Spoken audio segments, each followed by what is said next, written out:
An eerie, otherworldly sound is coming from the deepest and one of the scariest places on Earth, the Mariana Trench. First recorded in 2014, these sounds are so strange that they defied explanation for years. Dubbed Biot, these noises lasted only between 2 and 3.5 seconds. Yet in that brief time, they managed to send chills down the spines of anyone who heard them. The weirdest theories popped up to explain them. Some said it could be the cry of a deep-sea monster, a signal from extraterrestrial life, or something even more unsettling. But scientists think they have finally figured out the truth, and it has to do with wild sea creatures. At almost 7 miles deep, the Mariana Trench is the darkest, most remote part of the Pacific Ocean. Only a handful of people have dared to venture down into its crushing depths, and it remains one of the most mysterious places on the planet.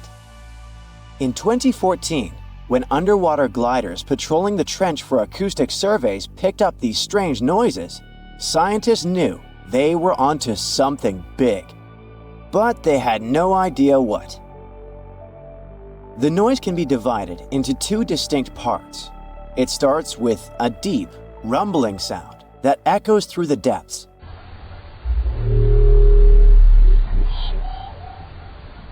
And then, a bizarre series of sharp, metallic clicks.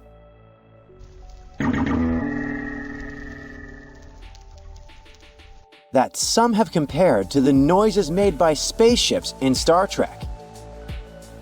2 years after the sound was first recorded, some scientists proposed the first real theory about it, saying that it was most likely a call from large baleen whales. But the sounds were just too strange, too different, and didn't match any known whale calls.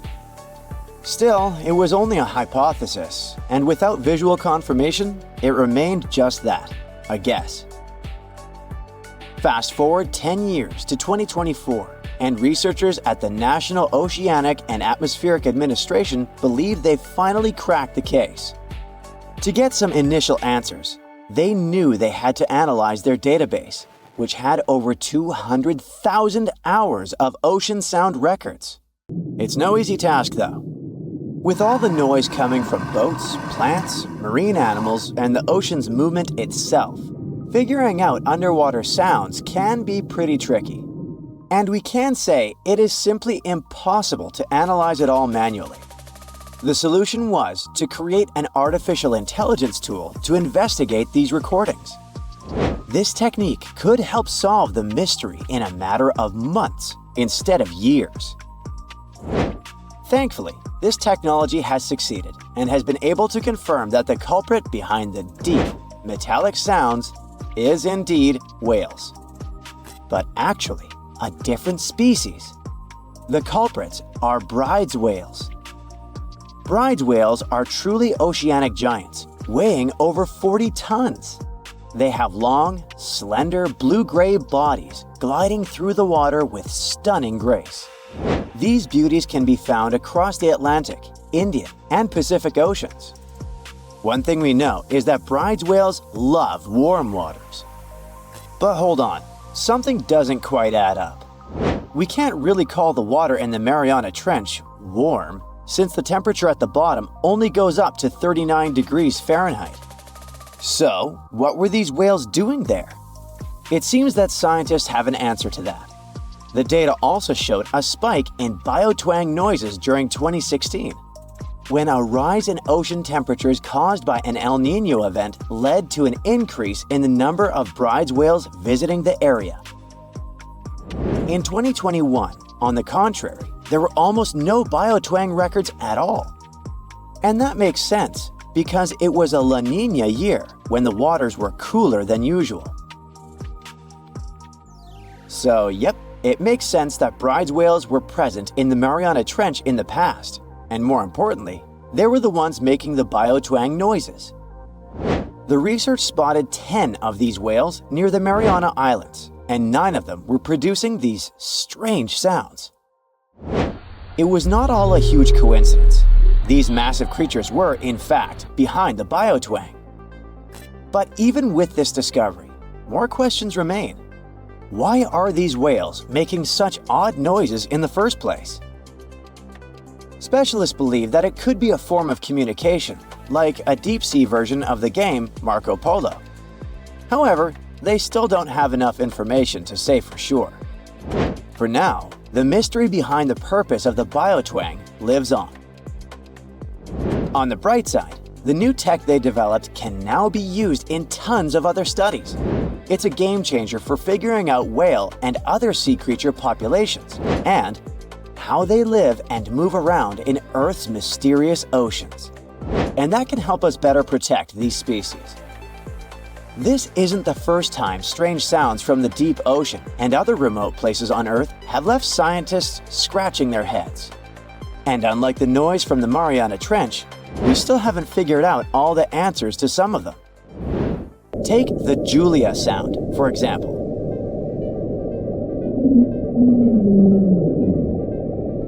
Which was recorded in the equatorial Pacific Ocean back in 1999. It lasted for about 2 minutes and sounded like a long, low growl. For years, people went wild with theories to explain it, wondering if it might be some kind of sea creature we hadn't discovered yet. Turns out, it was probably a giant iceberg that ran aground near Antarctica. But no one's confirmed this theory with 100% certainty. And then there's the famous Siberian sounds. In the 1980s, a group of scientists drilling in Siberia supposedly recorded what they thought were screams and groans coming from deep inside the Earth.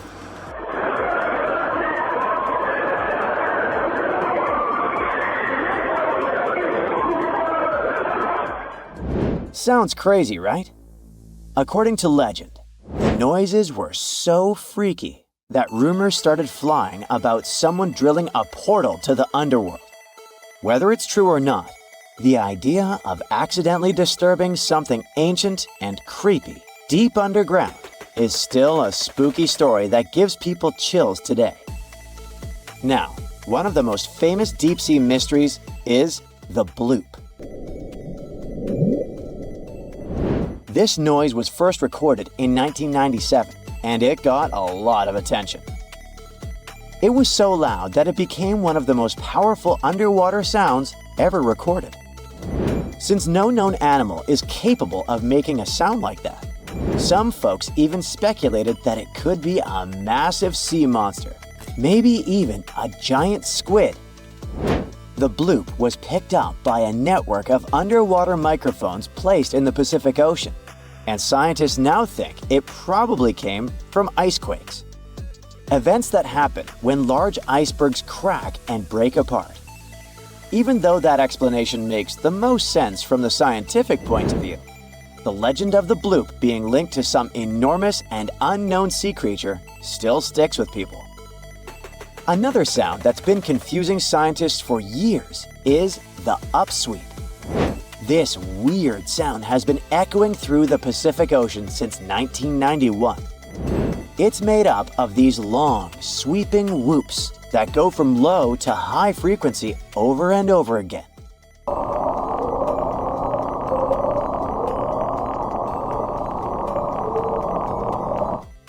Some people say it sounds like a creepy ambulance siren, or maybe even a howl from some unknown creature.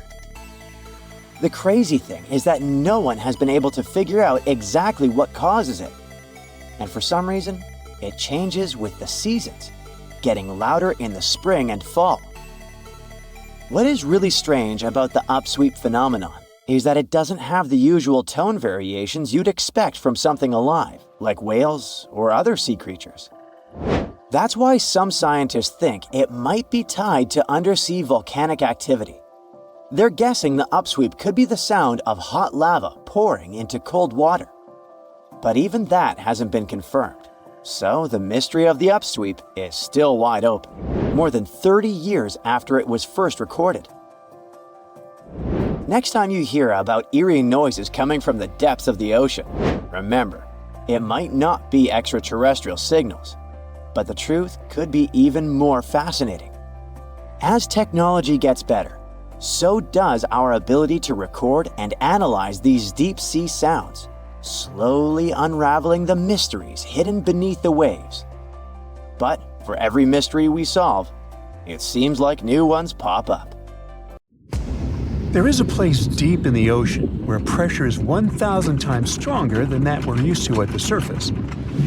This force is enough to turn an unprotected human into dust instantly. Well, maybe more like mud. Anyway, that's why explorers need some serious preparation and equipment to survive in such extreme conditions down in the Mariana Trench. It is as wide as 20 national malls in Washington, D.C., and about 1/5 as long as the diameter of Earth. People who went all the way down describe it as a chilly, quiet, and very peaceful place.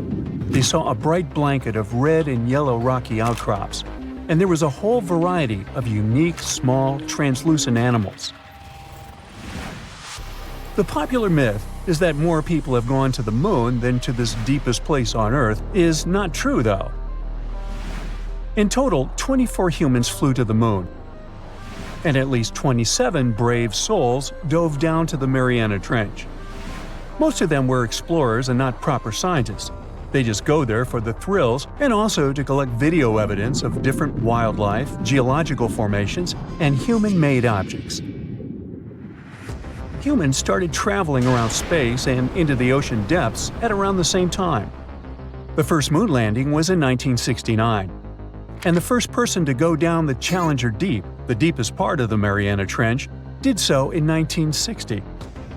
This unusual location got its name after the British ship HMS Challenger, which first located this massive drop in the ocean floor at the end of the 19th century.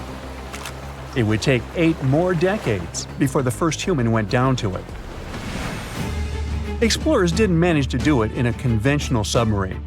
They used a type of submersible called a bathyscaphe. The Swiss oceanographer Auguste Piccard designed his own in 1953. 7 years later, the submersible managed to do the impossible. It had reached a depth of nearly 36,000 feet. But what explorers saw was merely a fraction of the trench's full size. The fact that it is so huge of the Mariana Trench is just one of the reasons why it's mostly unexplored today. The absence of light is another major issue. Sunlight is incapable of reaching such profound depths, so the entire trench, from top to bottom, lies in absolute darkness. Because of such conditions, the ecosystem is a lot different than the shallower regions of the Pacific. This puts immense pressure on marine wildlife. Yeah, the pun is intended. Another reason why it's so challenging to survive there is the temperature. Water freezes at 32 degrees Fahrenheit. At the bottom of the Mariana Trench, the ocean is just a couple of degrees above freezing. One of the factors that hasn't let this area turn into a giant icicle is the fact that salt water has a slightly lower freezing point. The other reason is geothermal energy that warms the ground at the bottom of these just enough for it not to freeze. That's why submersibles need to have proper insulation to navigate these icy conditions. When they reach the bottom, researchers find out that this desolate and harsh climate is home to several animal species. They encountered arrow-toothed eels, snailfish, and spoonworms at various depths. There were even strange-looking translucent sea cucumbers and shrimp-like amphipods. The biggest surprise was microbial mats thriving on methane and hydrogen from the mud. Among the species, the Mariana snailfish looks like a master of the environment that can go farther and deeper into the trench to feed on prey than its competitors. Despite its seemingly fragile appearance, the snailfish has adapted to withstand extreme pressures, a superpower it wouldn't be able to survive without. The exotic life forms that live deep down aren't normal-sized, since deep-sea gigantism makes them grow significantly larger than their counterparts in other ecosystems. One example is the giant tube worm, which can be 6 feet long. Science has a hard time explaining the exact cause of this form of gigantism. Thermal vents are just one of the possible explanations. All of these factors might help explain the huge time gap in researching the Mariana Trench. The first successful dive after the 1960 expedition came only in 2012. That's when the famous Canadian film director James Cameron went down in the Deep-Sea Challenger. Because few scientists have gone that deep before or after Cameron, there is no map of the deepest point on our planet. We know very little about the oceans that cover 2/3 of the Earth's surface. Researchers have mapped out only 5% of them so far. Science still has a lot to discover in the Mariana Trench and other unexplored places on our planet. The Amazon rainforest stands as the best example of the world's most unexplored regions.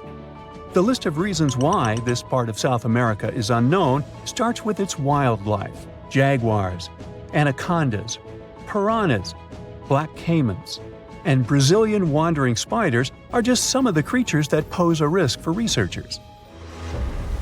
Relentless year-round rainfall induces heavy flooding. Add to all this some treacherous river currents, and you can see why scientists have mapped such a small percentage of the Amazon to date. In just one region of Brazil, near Peru, there are at least 14 tribes that have never had contact with the outside world. The national authorities intend to keep it that way. Isolation of these indigenous people is the best way to protect their future. The same goes for a remote island in the Indian Ocean. After the tragic tsunami of 2004, helicopters flew over North Sentinel Island to make sure its inhabitants were alive and well. Meanwhile, the Sentinelese weren't thrilled. They took up bows and arrows to drive away the unwanted visitors.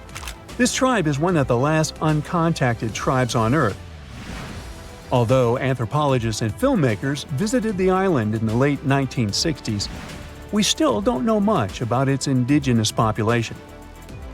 It sits a long way off any shipping lanes in the Bay of Bengal. North Sentinel has no natural harbor, and it's surrounded by a shallow reef. This makes access to the island possible only by boat. The Indian officials who lay claim to the island have prohibited outsiders from visiting the island for safety reasons. The estimates on how many people inhabit the island vary significantly, from as few as 15 to as many as 500. The island is not tiny. It's about 5 times as big as London's Heathrow Airport. Apart from occasional contact during the past 2 centuries, the Sentinelese must have been isolated for a long time. They are related to other indigenous groups in the Andaman Islands, but their neighbors cannot understand a word of their language. The continent of Antarctica has no permanent human settlements at all. The only people who periodically live there are international scientists. This vast expanse of ice and snow, roughly the size of the United States and Mexico combined, still has many regions where humans haven't set foot. Satellite imagery and photos that NASA's aircraft made from the air have mapped out the entire continent. So we know where to go, but it's not that easy. The reason for this are all the adjectives that go with Antarctica. It is the coldest, windiest, driest, and brightest of the 7 continents. This makes it virtually unlivable. More than 99% of its surface is covered with a permanent sheet of ice. Its thickness ranges from 1 mile to as many as 3 miles in some places. That's half the height of Mount Everest. Now, the Himalayan range contains the world's tallest unclimbed mountain. It is also the tallest mountain in Bhutan. In the local language, the mountain's name translates as White Peak of the 3 spiritual brothers. Out of respect for the spiritual beliefs of the local population, national authorities restricted and then completely banned mountaineering at the beginning of the 21st century. To this day, there is no evidence that any climber has ever managed to successfully reach the summit of this mysterious mountain.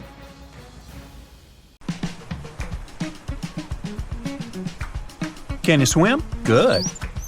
Because you're going on a journey to the deepest point of the Pacific Ocean. Now put on your flippers. The very bottom of the Mariana Trench is awaiting. Now get in the water. Really, come on. All right. 1 foot underwater. That's the depth you can swim with no special gear like a mask. Hey look, must be some tourists. Or whales. 10 feet underwater. That's a little deeper than the public pools and beaches around the United States. You can see colorful fish and even phytoplankton that feed on the sun's rays. 26 feet down. This is the depth at which the foundations of the floating city of Venice in Italy stand. Builders laid columns at that depth on which they later built houses and streets. 30 feet underwater. You start to feel a lot of pressure. When you're on the surface, you're under atmospheric pressure, 15 pounds per square inch. But here, at 30 feet, that pressure is doubled. All the air pockets in your body, like your lungs or ears, begin to compress from this pressure, giving you discomfort. But no worries, your organs are soft and elastic, so you can keep diving. 40 feet underwater. Oops, you're running out of air. An average person can hold their breath for 30 to 90 seconds. The current record is an incredible 24 minutes and 37 seconds. Gasp. Okay, you'll need some diving equipment to continue your descent. There you go. Thank you very much. Tourists dive to this depth to look at reefs and corals. You don't need special skills for that, but you can't dive any deeper without training or a license. 45 feet down. Be careful. There's sharks swimming here looking for food, like you. Sometimes tourists descend to this depth in a safe cage to see the sharks up close. You're better off staying away from these predators and not attracting their attention. So make sure you're not wearing any bright and shiny jewelry. Sharks love that kind of thing. 62 feet underwater. You could see the Aquarius Reef Base Lab in Florida at this depth, if you were in Florida. It's really an entire building with rooms for exploring the seafloor, accessible through a hatch. 105 feet down. You see a strange bell hanging from a chain. People used to use these things for deep diving about 400 years ago. They'd lower a bell on chains with divers inside from a ship. There was enough air inside the bell for them to breathe. That way, they could explore sunken ships with treasures. 140 feet. At this depth, you could find an entire sunken city in Qiandao Lake, China. You can still see streets, houses, and temples there. 330 feet. Whoa! You almost hit a huge blue whale. How could you miss it? These guys, the size of 2 train cars, usually dive to that depth. Shh! Let's listen to them sing for a while. It's beautiful. Now, let's keep going. 660 feet. This is where most of the ocean life ends. Sun rays hardly penetrate any deeper into the water. Everything below are unusual fish like this angler. They have such an unusual appearance because they have to adapt to the high pressure here. 702 feet underwater. This is the last mark where you'd see a human without diving equipment. This man holds the title of the deepest man on Earth, and he's the only one who has managed to get to this depth. The water pressure on his body here was 20 times greater than that on the surface. 985 feet. Ooh, what was that sound? Whoa, that's a submarine. That's the maximum depth they can dive to. Some of them can reach speeds of 26 miles per hour. Fun fact, an ostrich can run twice as fast, but she can't swim. 1,090 feet. Say bye to this scuba diver. You won't see them any deeper than this. The world record was set in the Red Sea. It only took the diver 12 minutes to reach this depth, but it took him a whole 15 hours to return to the surface to avoid decompression sickness.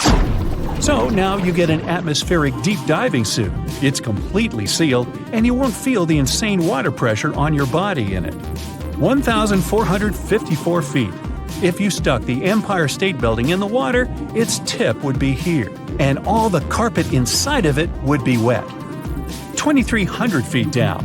The water pressure here is 70 times greater than on the surface. The flexible plastic parts of your suit can't withstand that kind of pressure. So here's some urgent delivery. It's an ultra-deep submersible. Now you can continue your dive all the way down. 2,717 feet. Here you'd see the tip of the tallest building on Earth, the Burj Khalifa. All right, who's sinking all the tall buildings around here? 5,387 feet. This is the depth of one of the oldest and deepest lakes in the world, Lake Baikal. Its area is slightly larger than the entire country of Belgium. 8,040 feet. That's the record depth the Perdido oil platform reaches in the Gulf of Mexico. and its above-water part with 3 decks is almost as high as the Eiffel Tower. 11,962 feet. This is the average depth of the Atlantic Ocean. You can see a huge tube as wide as a giraffe's neck, and it just seems to be endless. True, this cable connected Europe and North America and used to serve for telegraph communications. 12,303 feet underwater. Suddenly, in the darkness, you see the outline of a ship. No way! That's the Titanic itself. The intense water pressure would crush a person at this depth, so you can only dive down to the Titanic in a submarine. 13,123 feet. Whoa! Here would be the end of the deepest mine in the world, Imponen Gold Mine in Africa. But you still have deeper places to go. Let's speed up. 20,000 feet. Here you can see the deepest debris of an old ship. The USS Johnson sank more than 70 years ago. You can still clearly see the number 557 on its bow. 26,200 feet. Here, in this total darkness, you'll find the deepest fish in the world, the Mariana snailfish. They're as long as a domestic kitten and have almost transparent skin. Their eyes are poorly developed for vision because the sunlight never reaches this deep. 29,030 feet. If you take Mount Everest, flip it over, and stick it into the Mariana Trench, this is exactly where you'd see its tip. Even though this is the highest point on our planet, you'd still have a lot deeper to go. 35,755 feet down. Here, in the Challenger Deep, you'd still see life. You'd need a microscope for that, though. Bacteria living here feed on organic molecules, similar to oil. A little deeper? Congrats! You've touched the bottom. It's 36,070 feet deep. The pressure here is 1,071 times higher than on the surface. But you're not the first person to have been here. One of the last expeditions to the bottom of the Mariana Trench was in 2012. An American filmmaker descended here in a submarine he designed himself. But the pressure broke some of the engines, so it was hard for him to maneuver here. The sonar was also damaged, and some of the batteries drained. He was in the Challenger Deep for about 3 hours and took many pictures and videos. If you look closely at the bottom itself, you can see bubbles. It's carbon dioxide and liquid sulfur. It's freezing here because of the extreme pressure and temperature close to freezing. But there's still life here in these harsh conditions. The 3 microorganisms are most common here: xenophytophores, amphipods, and small sea cucumbers. There's so few of them because they don't have enough food down here. Usually, there's a lot of palm leaves on the ocean floor, which get there from the land. But the Mariana Trench is 124 miles from the nearest islands. So the only food here is old plankton and fish scales from the ocean's upper layers. But it needs to travel tens of thousands of feet to become food for the bottom dwellers. But can you go even lower into the crust of the Earth? Well then, you'll need to unleash your giant drill and fire up the jet engines. You're pushing another 36 miles through the Earth's crust, and here is its edge. You've entered the upper mantle. It's an ocean of hot lava, 1,800 miles deep. You have to literally swim through this, reaching the outer core, another 1,400 miles deep. Then you reach the inner core, another 755 miles, and congrats! You're at the very center of the Earth. I hate to ask, but how do we get out of here? If you could dive right into the mysterious darkness of the ocean depths, who knows what you'd come upon? Legends that are hundreds of years old mention some giant sea monsters hiding deep down below the ocean waves, like the Kraken, the Loch Ness Monster, the Hydra, Leviathan, and so many more.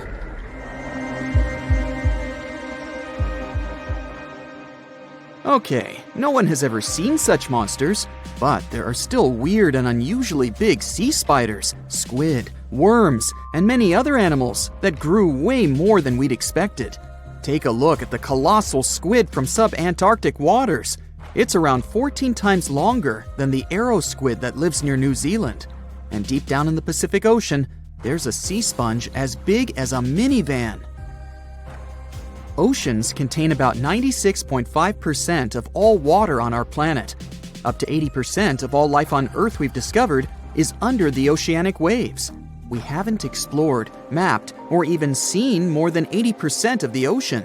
In fact, we've mapped Mars better than we have the ocean bottom. The pressure down there is insane, and it would make you feel like you're holding up almost 50 jumbo jets, and temperatures at such depths are extremely low. Conditions deep below the oceanic surface are harsh, so creatures that live there need to adjust. That's why many of them grew very, very big to survive. Creatures that live in cold, dark depths are so big because of a phenomenon called deep-sea gigantism. The deeper you go below the oceanic surface, the less sunlight there is. That's why the temperatures drastically fall. The result of this is increased cell size and longer life of creatures. Also, these creatures don't have as much oxygen as the marine animals that live in shallower parts, and their food sources are minimal. Much of the food they get comes from shallower waters, and only a little bit trickles down to the deeper parts. And when there's not enough food, being large is an advantage. Larger creatures can move farther and faster to find something to eat. Their metabolism works slower. They don't digest the food that fast, so they can store food and conserve energy for hard times when they can't find anything to eat. They don't need to regulate their body temperature either, which also helps them save some energy, which they can then transfer to other body processes. They mature more slowly and later than those living in shallow waters. The majority of fish species that dwell in deep waters live 30 years or even more. Orange ruffy fish, on the other hand, live up to 150 years. This fella grows 24 feet in length and weighs up to 1.5 tons. But it grows to be so big for centuries. They start looking for partners when they're 150 years old, and they can also live this long because there are not so many predators at such depths. Also, there are no humans or other things that can disturb them or endanger their existence.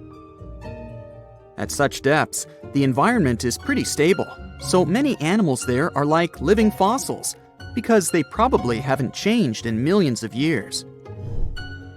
The first 650 feet of the ocean's depth are considered to be the open ocean. The majority of the marine life we've discovered lives there, since that's the area the sun can still reach. And then, as you continue going deeper, you reach the twilight zone. It seems like nothing lives there. But at about 820 feet, you see a small oasis of ancient life blooming. For example, there are sea lilies, animals that have been living at such depths unchanged for millions of years. Coelacanths, another living fossil, have been living in the ocean for more than 360 million years. Hagfish haven't changed in a very long time either, for over 300 million years. This creature lives at depths of 5,500 feet. They evolved before the rest of the vertebrates, which is why this is the only living animal without jaws or a spine, even though it still has a skull. Deep-sea creatures can't survive in shallow waters. They've evolved to live in depths under bigger hydrostatic pressure. Humans and other organisms that have internal spaces filled with gas would end up crushed if we could go to such depths. That's why deep-sea divers always need to wear special dive suits designed for surroundings with higher pressure, even though they're not going that deep to the areas where these giants live.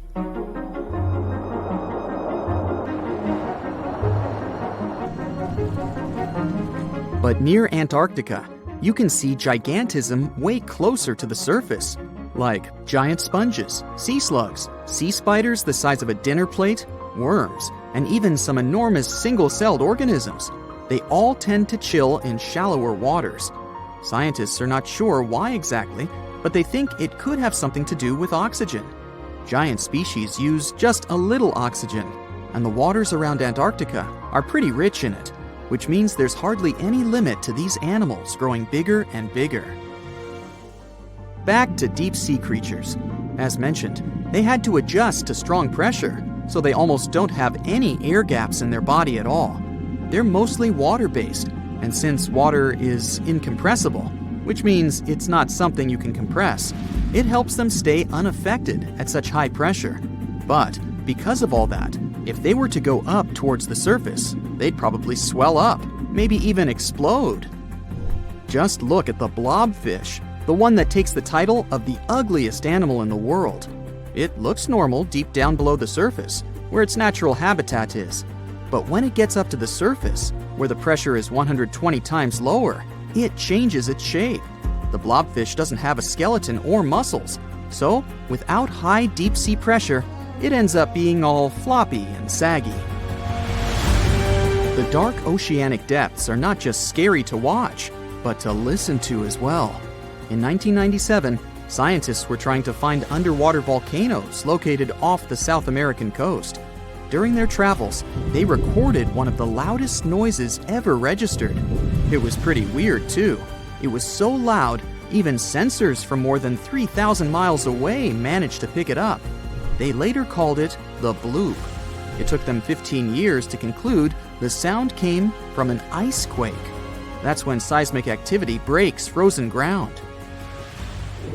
Water at the bottom of the ocean is not always extremely cold. There are hydrothermal vents on the seafloor, and the water that comes out of them can be up to 750 degrees Fahrenheit. Powerful pressure, yep, the same one that would crush you, is something that doesn't allow the water to boil. There are hundreds of animal species that live near deep-sea hydrothermal vents. Some of them, such as tube worms, are not like anything we have seen before. These worms absorb chemicals from vent fluids. That's how they feed bacteria that live in them. And in return, those bacteria give them the carbon the tube worms need to survive. 2/3 of all of the coral species scientists discovered live in dark, deep, and extremely cold parts of the ocean. Some even live in parts that are 3 miles deep. They can survive at low temperatures, such as 28 degrees Fahrenheit. Some of these cold water corals are more than 8,000 years old. They form amazing structures that can rise up to 115 feet tall. The deep is not just a mysterious world of unusual creatures. The landscape under the oceanic surface is magnificent too. The canyons hiding there make even the Grand Canyon seem small. For instance, check out the one located in the Bering Sea, the Jemchug Canyon. Its vertical relief is more than 8,500 feet deep. That's huge. The largest ocean waves are not the ones you can see from the shoreline. They occur under the surface, and they're called internal waves. They take place between two water masses that have different densities. They travel at speeds of thousands of miles per hour and can be 650 feet tall. In 2003, while following a grouper that suddenly disappeared below the waves in Chetumal Bay, Mexico, a lone fisherman discovered a mysterious hole hidden from sight. More than a decade later, his son returned with researchers to take a closer look. They started measuring. 100 feet, 160 feet, 425 feet. Still no bottom. As instruments descended into the dark, still water, the readings grew stranger. Warm, salty water where it shouldn't be. Currents rising from the darkness below. The latest readings showed over 1,372 feet and still no end in sight. Quiet, deep, and dangerous. It's Taam Ja, the latest and officially the deepest known blue hole on Earth, and it might be hiding something never seen before. Nature takes its time. Over thousands, sometimes millions of years, water slowly carves through underground rock. Then one day, the ceiling gives way, the ground collapses, and you're left with a massive hole. That's a sinkhole. Blue holes are just ancient sinkholes that filled with water as sea levels rose long ago. From above, they look like dark circular shadows, much darker than the water around them. All because they're super deep and sunlight can hardly reach the bottom. Some go hundreds of feet down and are almost perfectly vertical. Cut off from ocean currents, they create still, isolated environments that scientists are still trying to figure out. So, what makes Taam Ja unusual? Well, most famous blue holes, like the Great Blue Hole in Belize, are impossible to miss. You can spot them from a satellite. Taam Ja, on the other hand, is practically invisible. like nature did its best to conceal it on purpose. Even with a drone flying right above it, it's barely noticeable. That's one reason it stayed hidden for so long. However, the true mystery became apparent after the researchers had done their initial scanning. In December 2023, scientists decided to explore the depths of Taam Ja by lowering something called a CTD profiler, which measures conductivity, temperature, and depth. As it went past 1,312 feet, they discovered something curious. Instead of cooling down, the water suddenly got warmer. It also became noticeably saltier, with readings that matched the open Caribbean Sea. But wait, Chetumal Bay is already part of the Caribbean, so what's the big deal? Well, Taam Ja is tucked far into the bay, and its depth is unusual for such a calm, protected environment. What surprises scientists is that water deep inside the sinkhole has the same temperature and salinity as the open ocean, even though it's cut off from it horizontally. What this means is that there could be subterranean tunnels or fractures connecting the deep hole to open seawater, not through the surface, but beneath the rock. Kind of like a secret pipe network, possibly dating back to the time of asteroid impacts. Taam Ja is located near the Chicxulub crater. It's where 66 million years ago, a giant meteor slammed into what is now the Yucatan Peninsula. It's widely believed to have caused the mass extinction event that wiped out dinosaurs. The asteroid didn't create Taam Ja, but it may have fractured the foundation, potentially making it easier for caves, tunnels, and eventually blue holes to form. Some speculate that these underwater connections could extend to other blue holes and hidden springs nearby. However, exploring Taam Ja is not just about maps and underwater tunnels. During the first expedition, researchers saw something strange. The water above Taam Ja was calm, while the rest of the bay had chaotic waves. Then, from the center of the hole, water started to rise upward, like a hidden spring gently exhaling.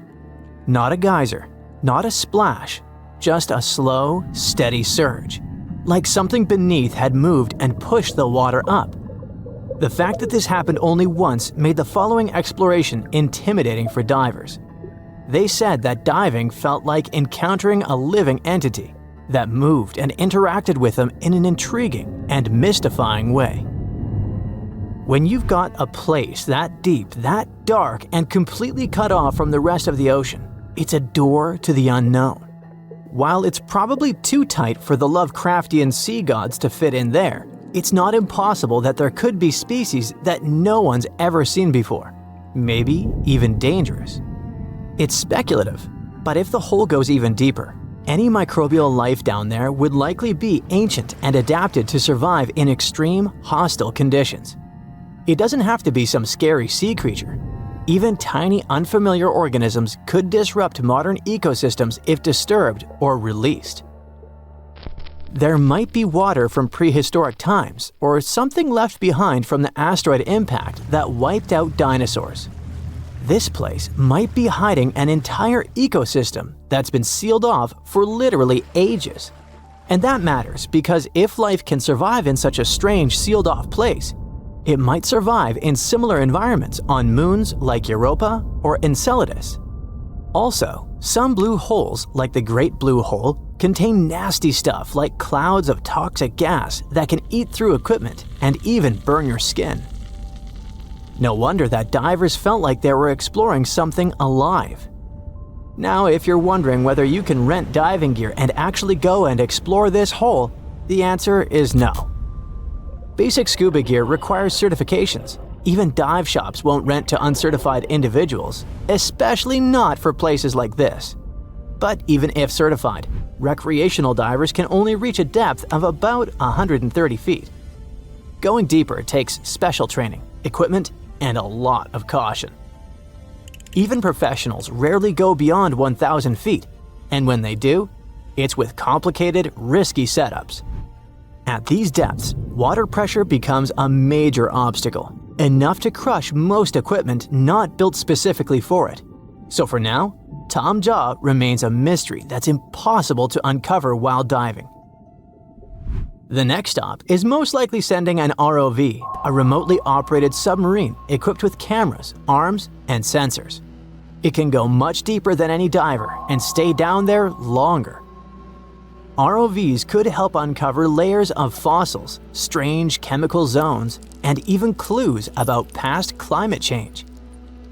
In most of the blue holes, it's possible to find life, sponges, corals, or fish. But the deeper you go, the more oxygen levels drop, which makes it hard for organisms to survive, even though some microbes live there. Among the few creatures found, there are shelled single-celled organisms called foraminifera and tiny worm-like nematodes. It's precisely because of these microscopic animals that we speculate that if life can make it in Taam Ja's dark, salty, oxygen-free waters, maybe the same is true for other watery worlds. However, despite the enthusiasm around it, Taam Ja is almost unnervingly empty and devoid of larger life.